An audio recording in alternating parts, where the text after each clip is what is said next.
Let's consider the reality that love is not revealed through grand declarations, but in how someone arranges their life. If a person says, "I love you," but fails to prioritize you when it matters, those words carry very little weight. Human beings are meaning-making creatures. We don't just hear language, we observe behavior. And behavior, especially over time, becomes the true language of love.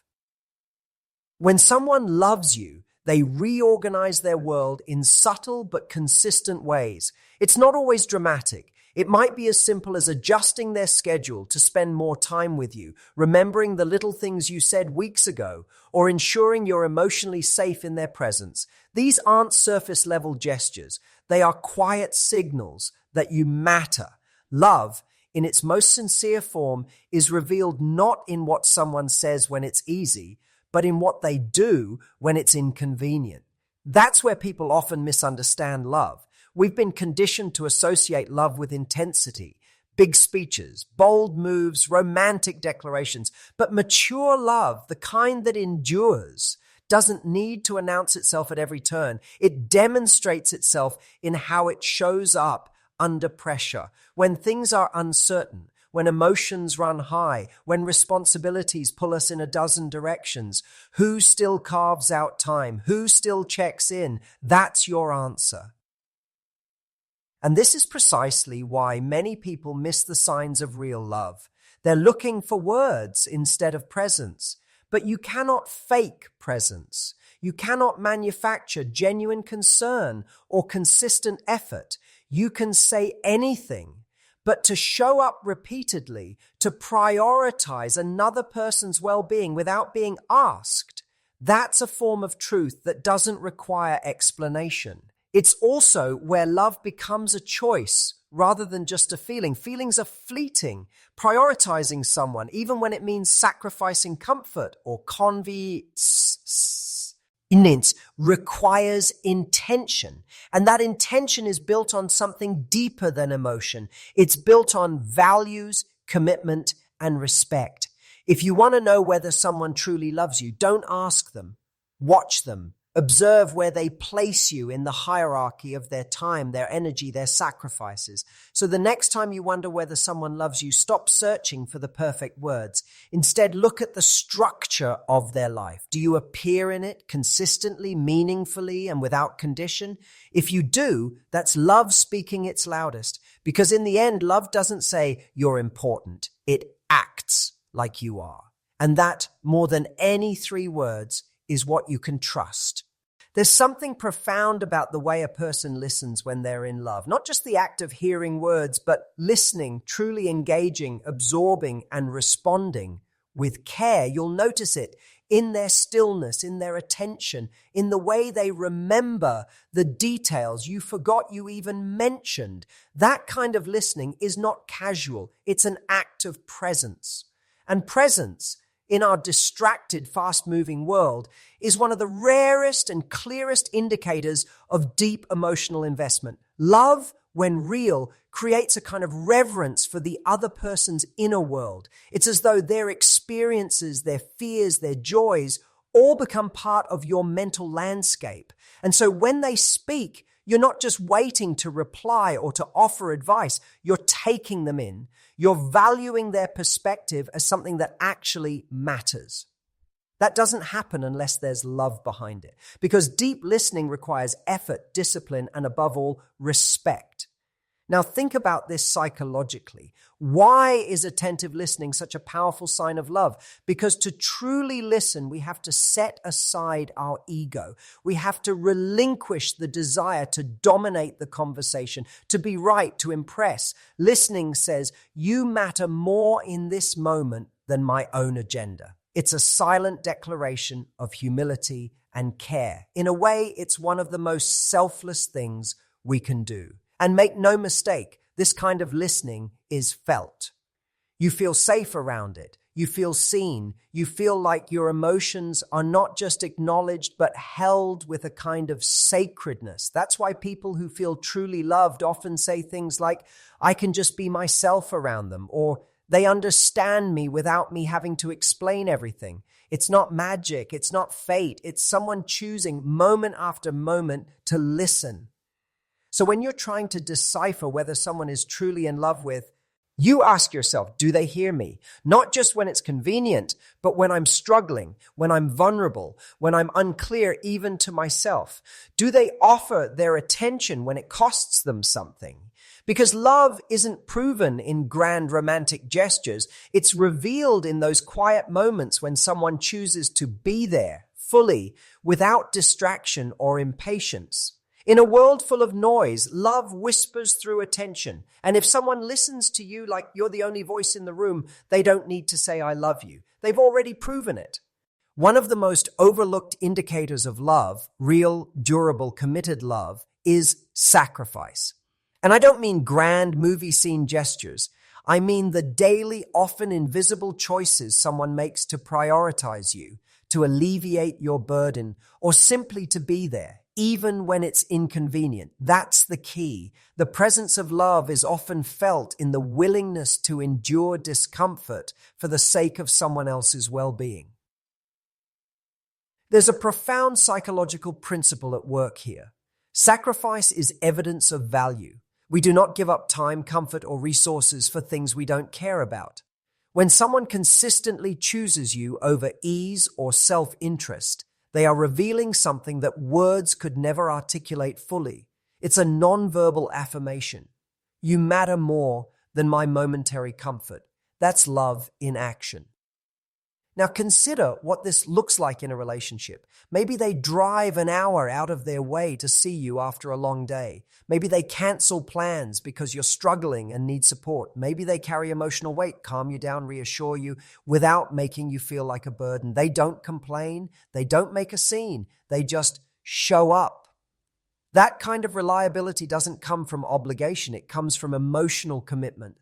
In a culture that idolizes self-fulfillment and individualism, sacrifice often gets a bad reputation. But psychologically speaking, mutual sacrifice is what binds people together. It's how relationships earn their strength. Love without sacrifice is sentimentalism. It's a theory with no practice. But when someone sacrifices for you without needing recognition or reward, they are demonstrating a kind of love that is active, mature, and enduring. And this doesn't mean abandoning one's own needs or being a martyr. That's not love either. Real sacrifice is reciprocal. It's part of a dance where both people choose and over again to give something of themselves, not because they have to, but because they want to, because their partner's happiness has become part of their own. So if you're unsure whether someone truly loves you, look at what they're willing to give up, not because you ask them to, but because they choose to, the energy they spend, the small comforts they surrender, the ways they adjust their life, even in subtle ways, to make room for you. Because in the end, the deepest form of love isn't spoken, it's proven in sacrifice, in service, and in the silent choices that say, you are worth this. Let that be your compass, not their words, but their willingness to give. Another unmistakable yet profoundly subtle sign of deep love is attentiveness, not just listening, but truly noticing. And that's a far rarer quality than we like to admit. In a world flooded with distraction, the ability to observe someone closely, to remember the small things they say, to intuit their mood shifts without explanation, that's not ordinary behavior. That's someone whose mind is anchored in you. At the psychological level, attentiveness reflects emotional investment. When we care deeply, our attention narrows, we tune in, we become sensitive to patterns, preferences, needs. We notice when someone's voice changes slightly on the phone. We remember that they like their coffee a particular way, or that they avoid certain topics when they're anxious. These aren't just acts of observation, they are acts of intimacy, because the more you notice about someone, the more you enter their world, piece by piece. And here's what's important. Attentiveness has nothing to do with grandiosity. It's not roses and candlelit dinners. It's the way someone adjusts the car seat back to your preference, even when they forget to mention it. It's texting you a reminder about something you care about. It's catching the tone in your voice that signals you're off, even when you're saying, I'm fine. These things are small, but love doesn't live in the big things. It lives in the consistency of the small. Now, philosophically, this level of noticing speaks to something deeper the desire to know the other person, to study them, almost like a craft. This is what the philosopher Martin Buber would call the I-thou relationship, a dynamic in which the other is not treated as an object, but as a subject of reverence. When someone sees you this way, they don't reduce you to a label or stereotype. They engage with you as a whole, complex, evolving human being. That is love without. T pretense, love without possession. It's rooted in presence. And presence is the essence of love, isn't it? It's saying, I'm here with you in this moment. I see you. I'm paying attention, not because I have to, but because I want to.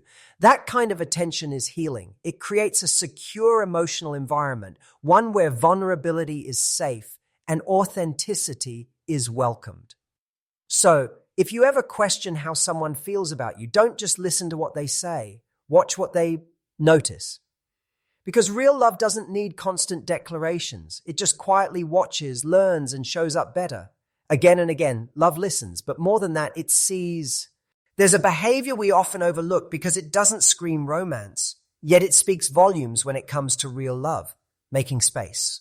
Emotionally, mentally, and sometimes even physically for another person. And I don't mean stepping aside in a literal sense. I'm talking about the profound act of allowing someone else to exist fully alongside you with their own feelings, flaws, needs, and growth path. This kind of love doesn't control.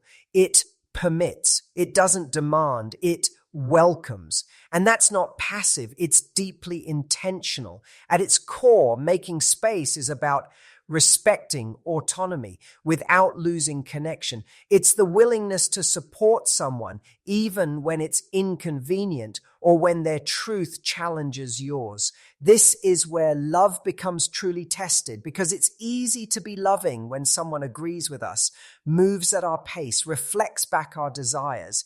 But what happens when they diverge? When they need something different, when they outgrow a version of themselves we've become comfortable with? That's when love either expands or shrinks. And the people who truly love you will expand.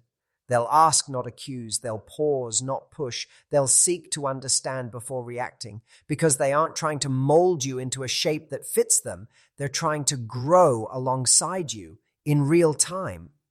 Psychologically, this points to what Carl Rogers called unconditional positive regard. The foundation for all healing relationships. It's the belief that a person is valuable and worthy of love, not when they behave well or meet expectations, but simply because they exist. And in the context of love, that means letting the other person breathe. It's standing by them when they're processing trauma. It's showing patience during conflict. It's offering silence when that's what they need, instead of filling the air with your own discomfort. Philosophically, Tao, his is love that respects boundaries, not as barriers, but as bridges. It understands that the integrity of two people must be preserved for the relationship to remain meaningful. It doesn't smother. It doesn't collapse into codependency. It walks beside, not on top of, the other person's soul. And in a world obsessed with performance, with proving love through flashy gestures, this kind of quiet presence, this willingness to allow the other to be, is nothing short of revolutionary. So if someone makes space for your voice, your needs, your process, they may not say, I love you, but trust me, they're already showing it. Because real love doesn't cling. It stands close, even when it lets go. One of the most profound yet often unnoticed ways people express love is through sacrifice without the need for recognition. It's when someone chooses inconvenience, discomfort, or delay, not because it's demanded of them, but because your well-being matters more than their momentary comfort. That is not weakness. That is strength, a form of moral responsibility woven into the very fabric of love that is rarely celebrated because it tends to happen quietly, even invisibly.